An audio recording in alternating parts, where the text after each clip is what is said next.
ọma anyị ji eme ọnụ. Anyị abịakwala n'ụbọchị taa ka anyị kọwalụ n'ọtụtụ ife gbasara ọdịnala na ọdịnala Igbo, maka na ọdịnala anyị ama nna, ọdịnala anyị ga-adị ka o si adị. Mana tutu anyị ebido, anyị ga-agwakwa unu ndị anyị bụ na afọ anyị.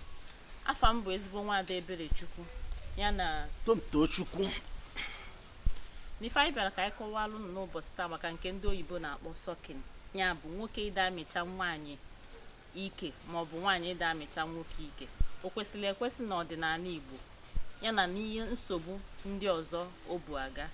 Na mbụ, anyị ga-enye nwanne anyị ohere ka o kwuo bido wee gọwa anyị ife dị n'ime nke a ndị oyibo na-akpọ sọkin. Ihe mere ịma na bụ asụ n'oyibo bụrụ mgbomgbo afa akpọghị sọkin na ikekwechi na nwatakịrị na-asọ ọkụ sọka eji enye nri maka akpọghị n'oyibo na ọma mma tọọ ụtọ na ntị. Ihe a na-ekwukwo n'ihe a bụ nwoke ịlacha nwaanyị ike. Esue n'Igbo ifu na ọ jọrọ njọ na ntị na ọdọrọdọ mma iji ntị na o nwere onye ya akpa kwue na nke kịta ọsịgọ m na-aga ekuzini ha nọ na-asa ahụ oyi ine ma anyị fụ na nke nkwuru kịta ibubere agụ ejugo m ahụ. So ebe ọ dara etu anụ nwa na n'ụka ekwurie nwoke ịlacha nwaanyị ike ọbaghịzi uru mmadụ ịsịbaghị na ọdụ mma ka ọ na ọdụ hụ mma maka na ihe niile okwu n'ihe mmepe obodo na-ebute.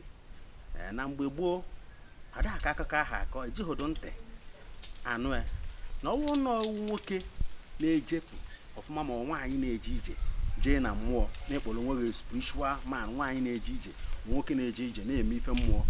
Ịfụ na agọwa nsọ mmụọ nọ na-ata ego nke ahụ na nsọ mmụọ taalụ na ntị.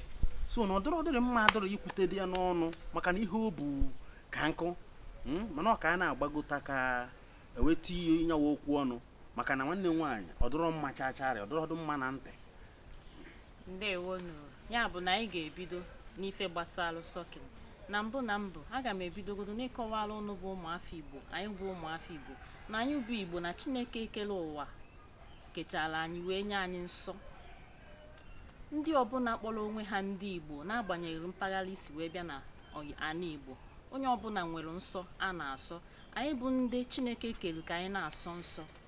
Ya bụ na abịa n'ala Igbo o nwere nsọ dịgasị iche iche nke ịlacha nwaanyị ike maọbụ nwoke ịlacha nwaanyị ike so n'ofu ife. Na ife anyị na-ekwu na mba na ọdịghọ mma na ọdịghọ na ọdịnala Igbo nwoke ịlacha nwaanyị ike maọbụ nwaanyị ịlacha nwoke ike. Ọ ife jọgburu onwe ya na njọsi gbuo nkakwu n'isi. Ndị nna nna anyị ha na-asọ ya nsọ, ọ dịghọ mma ntị ịnụ. Na mbụ mara amalụ na ọ bụrụ na ị na-alacha nwaanyị ike maọbụ na-alacha nwoke ike na ị ga-ejegodo wụchaa onwe gị maka na ife alụ ka ọ bụ n'ala Igbo wuru ife na-esi isi na ntị, o ruru unyi na-esi isi. Ị ga-ejegodo ka ị wụchaa onwe gị ka ị wee dụkwa ọcha ka gị na ekekere ụwa wee nwee ike ịkpakọ nkata n'etu o kwesịrị ka ọ wee dị. Ndewonu. Ihe o kwukwara etu ahụ kwa otu kwekwe ka o si wee doo maka na ihe a na-ekwu okwu kịta n'ụwa o nwere mgbe a na-akpa nkata ahụ I was na-eme imagine nya etu akịta nwa m wee onye ọdịnala onye ọgọ mmụọ na-atụ nzu na-agwa ọjị nya abalị na-etu a akpọta m nwunye m onye be m na ọ na m anụgo nwaanyị lacha ya ike nlachacha echifo n'ụtụtụ atụtụnye m ọjị kpọbakwa Chukwu kpọba ndị isi ana uti ọnụ lụrụ alụ iji wee lacha ike nwaanyị ọnụ iji lacha ike nwaanyị ka iji wee godolu mmụọ. Ọzụkwa mmụọ ka a na-agodoru mmụọ standard for ịdọ ọcha ka eze ebe ịdọ ọcha si wee dị na ya. And another thing ndị be anyị amaghọkwa awụ na apart from nsọ ego ya na nsọ alụ ihe ahụ bụ ka nkụ ọrịa a na-esi na-enweta ka nkụ maka na ụfọdụ ụmụ nwoke na risk ndụ ha na-eti ndụ ha ebe ọ na-afụ ụfụ nke ukwuu sef ijeje lacha nwaanyị ike maka nwaanyị ahụ na-alacha ike ịmahọ ha statue ịmahọ ka ọdụ ọwụ na nwaanyị na-enwe discharge isi ya isikwa ile ịlachalụ ụfọdụ enyo ịma the kind of disease nwoke ahụ lachatara okwefuge with a lot of things. Oh no, if we meet in the health care onye ya agwaghị eziokwu health care, ọ ya agwago na nwoke ji ile ọnụ ya wee lacha nwaanyị ike do very very bad for human health, for health nke nwoke ahụ. Ka ha bugodoro nsọ in health care, ka ekwuwegodo ya na health care nwaanyị nnọọ kpọtara ikekwe wụrụzie na ọyọgwụ nwaanyị maka anyị mana ihe a ọ na-ewu n'ịntanetị na ọnya nwa udude nke a na-akpọ ihu akwụkwọ Facebook. Ọ na-ewu ebe ahụ ụfọdụ youth a na-agbagharị na-enene a na-asị a na-amụta ya na-ekwu onye ahụ echefuzie o nwere ụfọdụ ofeke amahụ ife ọnụ ha ya na ọgụwe ka o mee ikekwechi niile ofu nwaanyị ọ laikiri ọ kpọtuo nwaanyị ahụ ma ọrịa nwaanyị ahụ bụ unu eme duto na ọnụgo ọsị ka nlachagode ka nsọkụgode ka mfụ ka ọ na-adụ ọ lachalụ dizizi eshiyọrịa bee nke ahụ na health case. Then abịa na spiritual case ihe ahụ na-adọchighị ụmụ nwoke azụ too much. Ọ na-adọchighị nwoke azụ both na business na spiritual life ya na health life na ọ na-adọchighị nwoke azụ ọkankọ na business ya agent that is very very bad maka ọ na-adọchighị ụmụ nwoke azụ ọkankọ. So nkwesịrị dị jụwa onye obodo ya na-alụ ọrụ na ihe aha dị mma hapụzie na onye ọrụ na-enyomizi western life. Ndị ọcha mee onye ndebe anyị jezi ya na-enyomi ya onye bata oburu ebubatara ya hapụ ife ọma ebubatara ya na-ebubatara ya ife enweghị isi ife edubo ha mgbe ndị nna nna anyị ha ka ọ na ndị nna nna anyị ha anọghọdụ nwaanyị ha lachara ya nọ bikos ihe akịta na-agwa okwu na ije n'afa ịbụrụ nwoke na-eje n'afa ije n'afa ife afa ya kpọrọ gị aba alụ afa ha dị akpọ ya nsọ mmetọ afa ya sịgo na ya akpụ alụ n'imere alụ.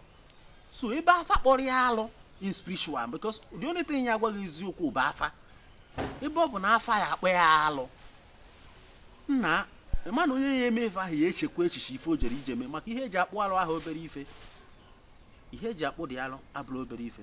So ihe ahụ ihe jọrọ njọ ihe ahụ bụ ezigbo ife jọrọ njọ ya bụ na ife anyị na-ekwu na-abịa n'afa na ife afa na-akpọ ya ewa alụkwọ nwa ka ntị ya ịkwọ nwa na ọ bụghịkwanụ sọ na afa ya akpọ ya alụ ọ ife jọrọ njọ ka ọ wụ anyị ebido igosiri gị ife ị ga-eji wee kpụọ alụ. Ya bụ na ọ bụrụ na onwe onye na-asị gị na ịlacha nwoke ike ma ọ wee ịlacha nwaanyị ike na ọ ezigbo ife ka ọ bụ ka izebe onye ahụ mara na o nwere ife o ji eje nke adụghọ n'usoro ndị nne na nna anyị ha.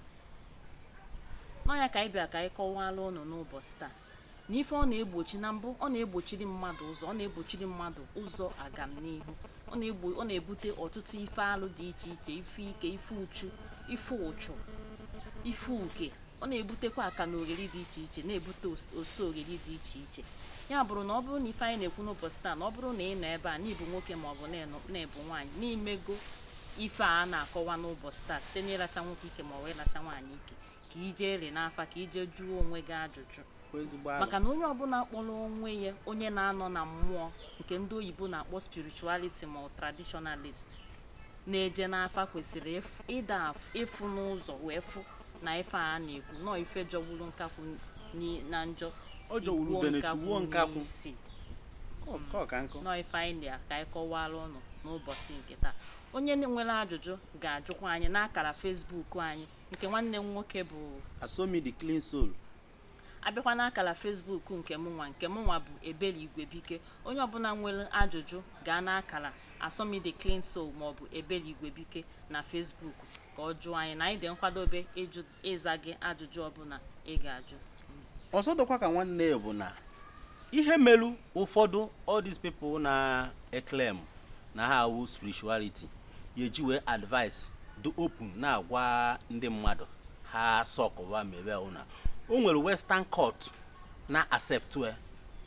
Yes, o nwere western court western court ya accept we. Ọ bụrụ ya part of ritual. You got to go?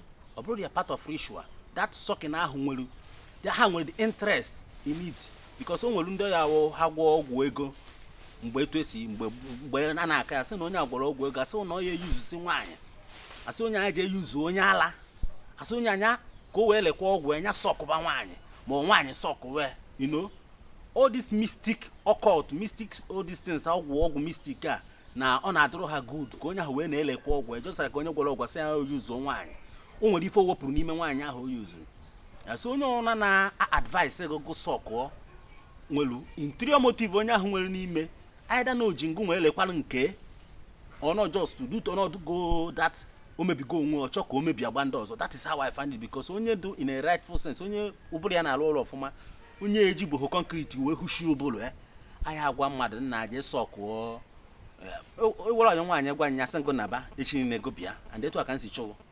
Ya bụ na ife anyị na-akọwa n'ụbọchị taa bụ na ọ bụrụ na o nwere nwata nwoke maọbụ na o nwere nwata nwaanyị nke na-akwadolu ndị mmadụ ije lacha nwoke ike maọbụ ije lacha nwaanyị ike gị malụ na onye ahụ nwere ife ọ nọ na o nwere ike ndị mba ofesi bụ nke ndị be anyị na-akpọ occultic power ndị ji ya elekwa ọgwụ na mbụ nwoke lachara nwaanyị ike nwelu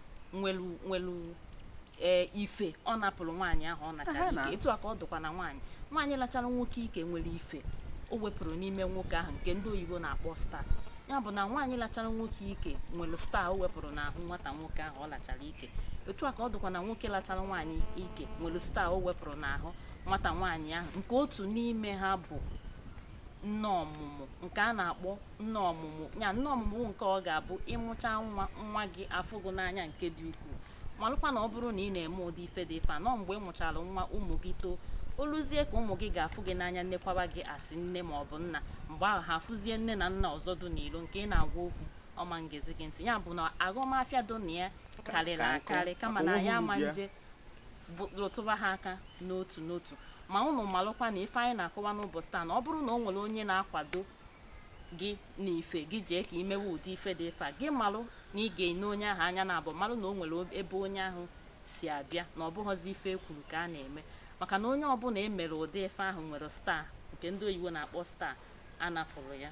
Udo dịrị unu. Mana asịdo bụ kwuo kedu uru dị na so ọghọm bụ ihe dị na ya o nweghị uru ọbụla bụ ihe dị na ya ka ezikwa n'ife a na-emeri efu ọ ya ka anyị bịara ịma na asị na ife mmadụ amaghị karịrị onye ahụ na ọ ya ka anyị ji wee tụkọ agbụ ọnụ wee sị ka anyị bịa kụziere ụmụnne anyị n'efu ka anyị ghọta ife nsọ dịgasị na ọdịnala anyị bụ ndị Igbo.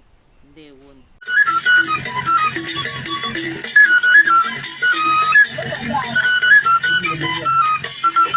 Thank you.